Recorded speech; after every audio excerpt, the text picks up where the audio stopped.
Hey all, it's been a few minutes. By now it seems like channel updates are the only consistent thing I can do, but I'm always gone for like 2 months at a time, so I always feel the need to clear a few things up. Before anything though, thank you all so much for 4,000 subscribers. I know a lot of my reception has come from the Warframe videos, and especially the shorts. I'm not surprised by that at all. I mean, I normally put the most effort into those videos, and I time the shorts to release the day of a frame's release or rework. And my TerraCon 2025 reaction was released 2 hours after the show ended, which helps explain the 30,000 views.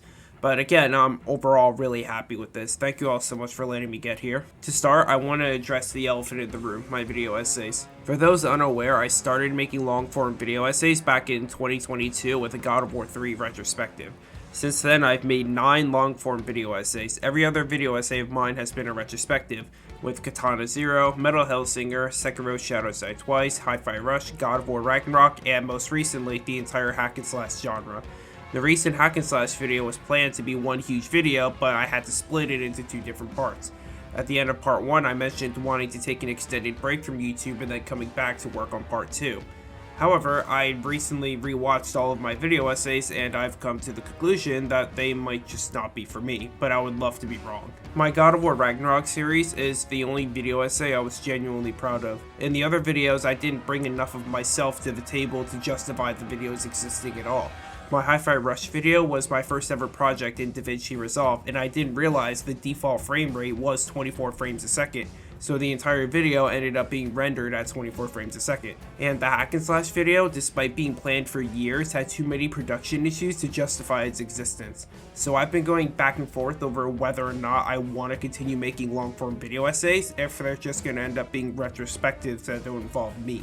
However, that doesn't mean the idea of a hack and slash part 2 video is off the table. I still have the script saved and I reworked it to work as a standalone video so you don't have to watch part 1.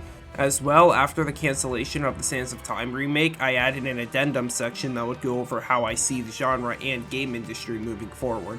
So if I eventually feel confident enough about myself, I'll return to it, and hopefully with a better production schedule. However, I mentioned before I was writing a video that would go over my hopes and worries for the God of War Trilogy remake. The script is completed and I'm really happy with the script, but I've been sitting on it for a while out of fear that it won't live up to my expectations. But if I feel confident enough about myself, I'll get to work on it. I am hoping to get back into the swing of regular video production sooner though. I want to hopefully start with a review of Bubsy 4D since I pre-ordered that game and I'm waiting to play it. There's also Warframe's next major update, Jade Shadows Constellations, releasing next month. I made a review of Jade Shadows back in 2024, so it should be easy for me to make a review of Constellations as well as kit shorts for Sirius and Orion. I also am hoping to keep the Several Idiots series going, but it's admittedly been hard to find games that most or all of us can enjoy together. Some of us recently got Far Far West, but the session was just 3 hours of us trying to figure out our bearings, so it wouldn't have been fun to watch. That session anyway, we'll hopefully try and play more later. And I do hope we can get together to watch TennoCon 2026 this year, though of course it's not guaranteed. Lastly, I don't think I ever mentioned this in a video, but back in January I got accepted into the YouTube Partner Program. This means I can monetize my videos. But as is probably evident, I haven't been making use of these features. And that's because all of these features revolve around 4 different YouTube functions: premieres, live streaming, shopping, and memberships. I've never done a premiere for any of my videos, I haven't done any live streaming, I don't plan on ever making merch because I don't really have any recurring gags that would make for good t-shirts. Except for the chair thing, I guess. And as of now, I don't upload often enough to justify letting people pay me monthly. However, I've been binge watching a lot of Joe Bartolozzi's indie horror videos, and now I'm thinking about at least trying live streaming and seeing if I like it. I think it would be really fun to stream whenever I resume my backlog. I've been wanting to get back into Hades 1 actually.